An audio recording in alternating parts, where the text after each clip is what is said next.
Hello again, everyone. Edwin Learnard back once again in this YouTube astrological segment.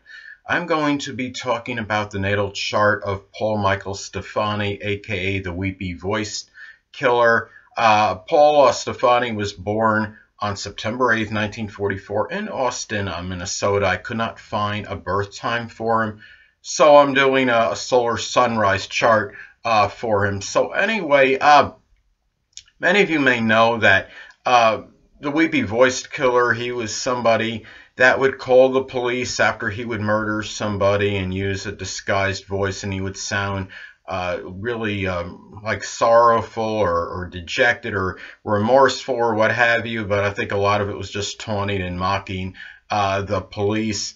And the thing about it is, okay, first off, he has his sun in Virgo, and basic character may be very meticulous, punctilious with details, health conscious, industrial, and frugal, often rather shy. Now, depending on his time of birth, the moon could be in Gemini or Taurus. I mean, the percentages say, unless he was born very early in the morning, he would have his moon in Gemini. I do think, actually, it's ostensibly in Gemini. I think a lot of this could have been tied into maybe an emotional need and a subconscious need to have a dual role and really be Paul Michael Stephani one moment and then be this weepy voiced killer the next. Maybe it gave him some kind of excitement, sense of maybe feeling where he had basically had a dual role in life. And the thing about this is, I think really that could have played a very strong role in why he was basically like two people, and maybe also an unconscious need to have exciting situations, at least what he saw as exciting, perhaps. And another thing I want to talk about as far as his chart goes, he has a preponderance of energy, astro energy, and mutable signs, and unfortunately this could manifest in perhaps in emphasizing instability and changeability, but yet on maybe a positive note with him, it could have made him very adaptable and pliable and willing to make compromises in relationships. Now, most of his major astrological energy is in air signs. Now, likely he was very communicative, articulate, very perspicacious, able to understand concepts and convey them very well, and probably very adept at solving problems quickly. Now, his final signature, chart signature, is actually Gemini. Now, with the final or chart signature in an astrology chart is supposed to give an overall tone or feel to the chart. Now, I believe it does have certain significance and importance, but I don't think it supersedes the sun, moon, or ascendant in terms of the importance.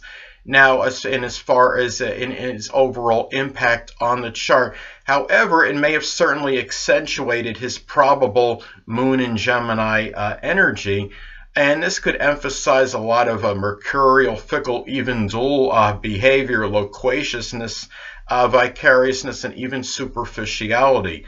Now, 6 of the 10 planets in his solar sunrise chart are on the top half of the chart, indicating perhaps being slightly more extroverted as opposed to introvert, a little more objective than subjective, and more optimistic than pessimistic.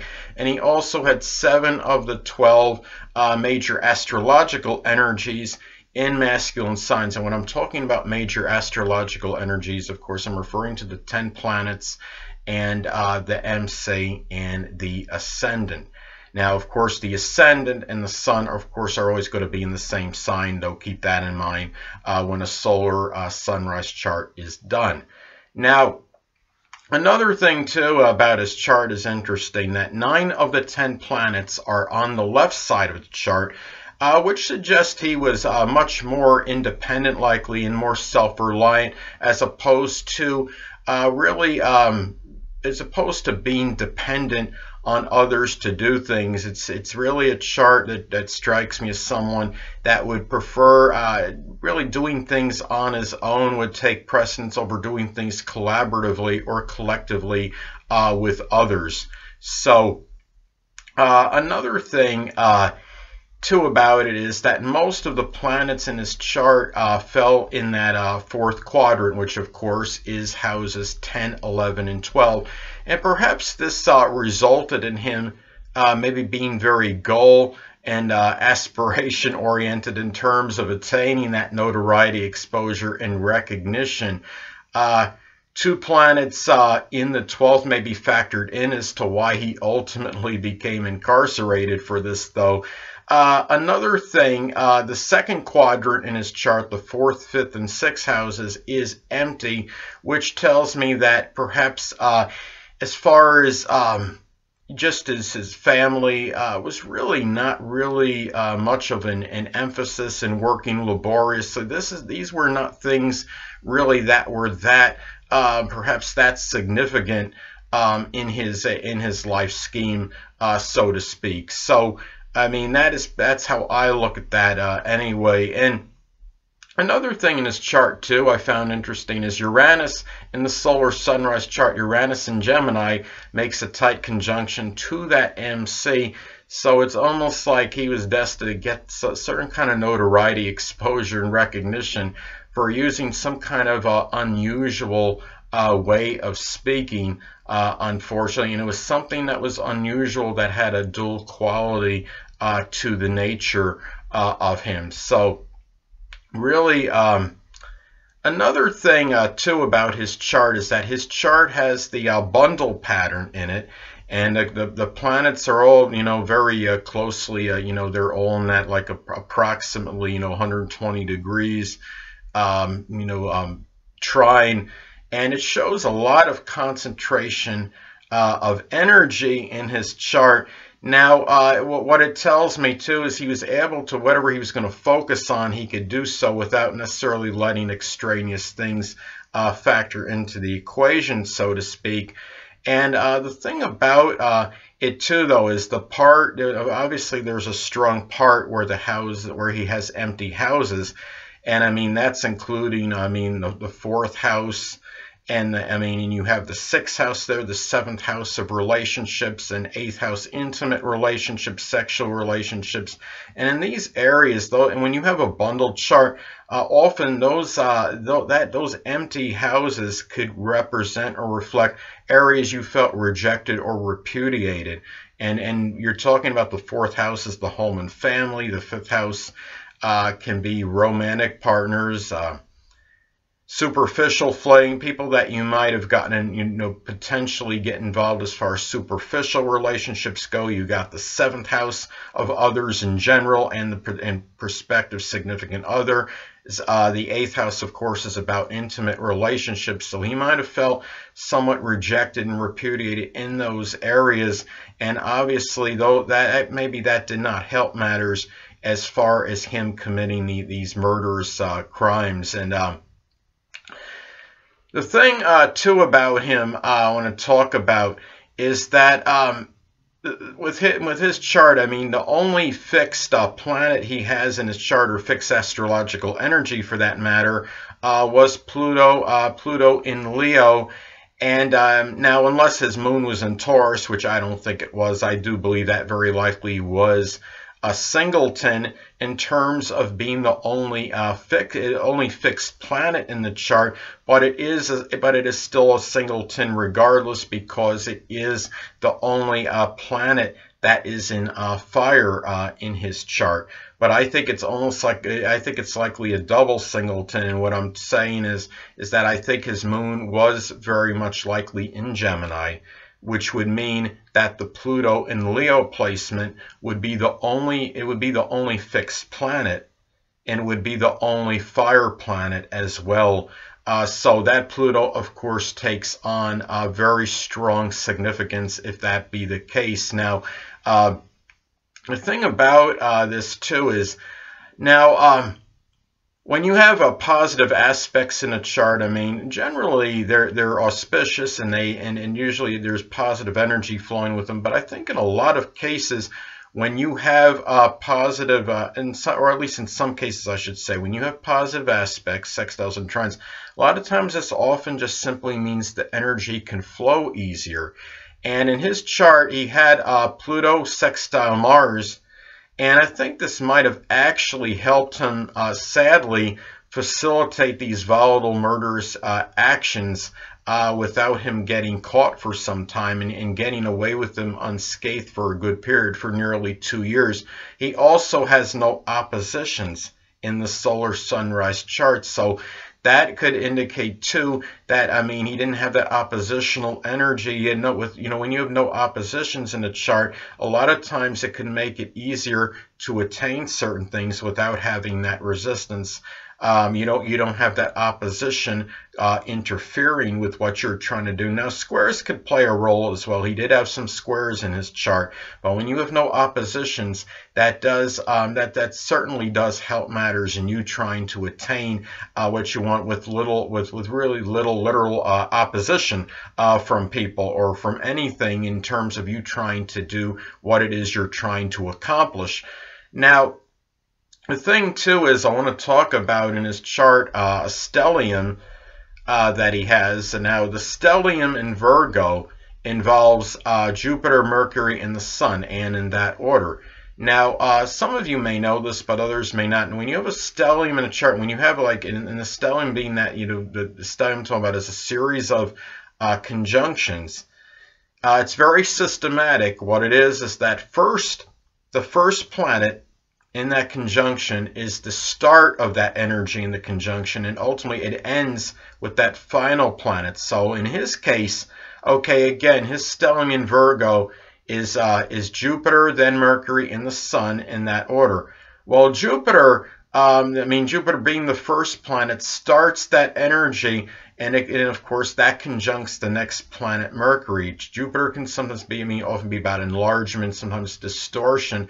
And then you have Mercury being communication. So you could do the math. I mean, what happened, I think the way this manifested with him perhaps, is that this was about the distortion, enlargement of his voice, the Weepy Voiced Killer. And what happens is that last planet in that conjunction is the Sun. And the Sun is about exposure, can be notoriety, where one wants to shine. This is where he decidedly shined in, unfortunately. And with being in Virgo, it could have been a lot of meticulous attention to detail.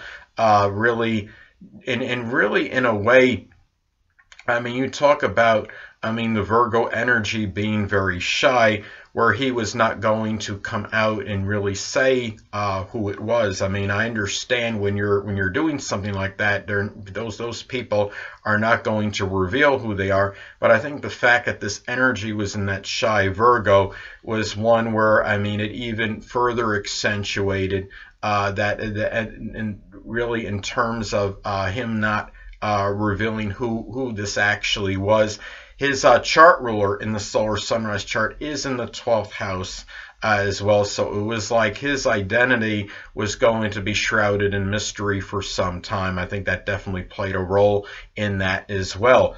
Now, he also had another, and also too, given that this was in Virgo, I think that's what showed, at least superficially, him being worried about the victims, though I'm really wondering if he truly was or not.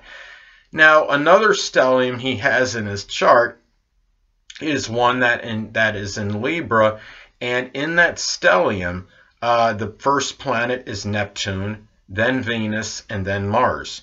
Well, and again, it's dissected in a very systematic manner.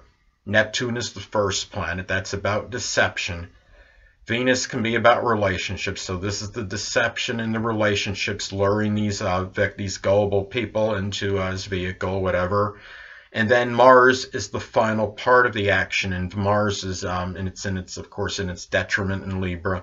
And Mars can be about volatile, acrimonious actions. So you could do the math. It starts out with the deception with Neptune, in the relationships with Venus, and then leads to the volatile behavior. And the fact that it's in Libra, this was done with perhaps, sadly, some superficial charm and in this so-called refined manner.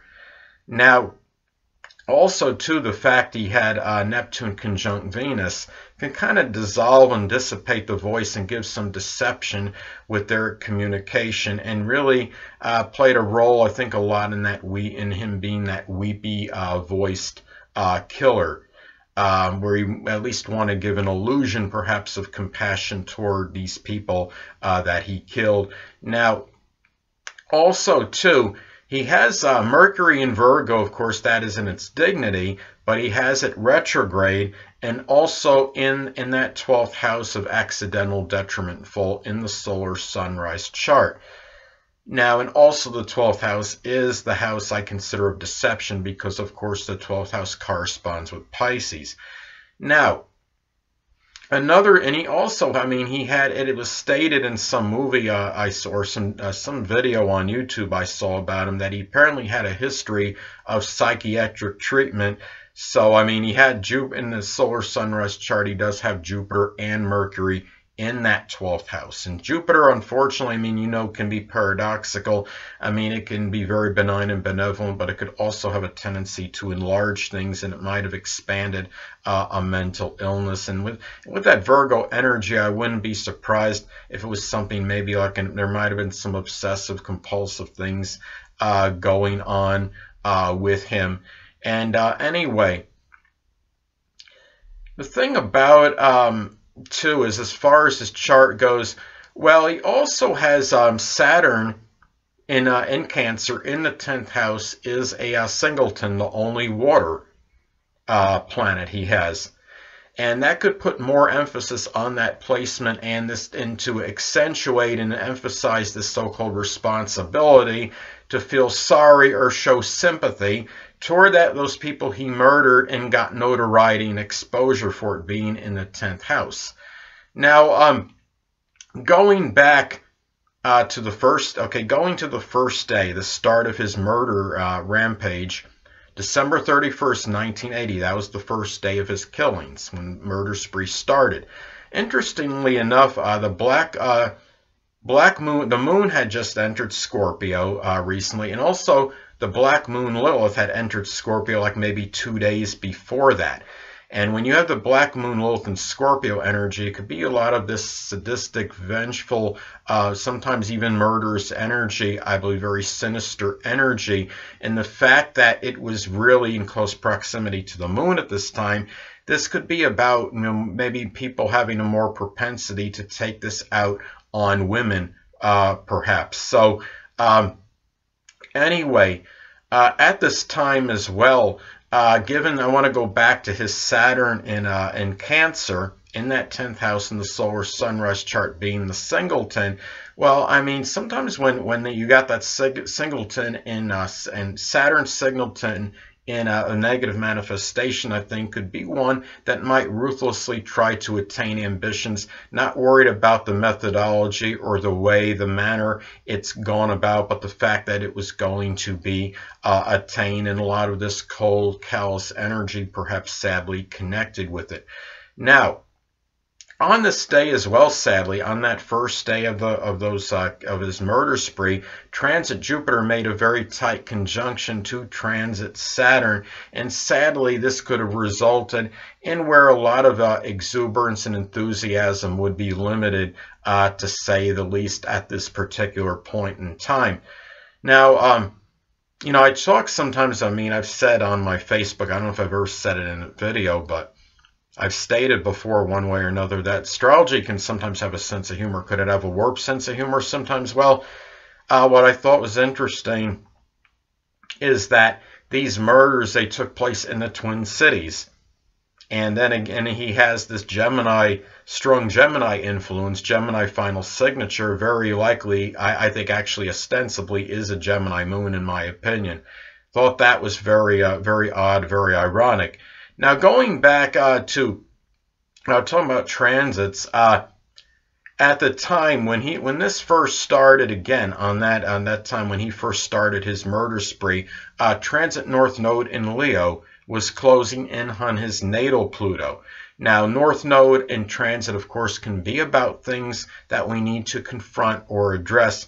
Now, sadly, at this time, he might have thought he was being directed maybe toward murder and nefarious activities, and sadly where he might get much notoriety and exposure from, or perhaps give him some feelings of some power, some grandeur, and however, as many of you may know, he was ultimately apprehended at some point in time. That was on August 21st, 1982. It was actually because he made a 911 call, I believe it was, and he actually had reported that he had been injured because what happened was he was trying to, I believe, kill somebody else, but the lady showed a lot of resistance and fought back valiantly, and she survived. And what happened was she wound up injuring the Weepy Voiced Killer. He winds up calling 911 or police or whatever, and they wind up, he got he had an ambulance, I guess, come to him, and he wound up, and I guess one thing led to another, and of course they figured out that he was the one that attacked that girl, and he was incarcerated shortly afterwards. Now, what I want to say though is at that time when he was on that day when he made the 911 call, and it was going to be pretty much put an end to his murderous spree, transit Sun in Leo was in a late degree, and it was transiting his 12th house of imprisonment and incarceration.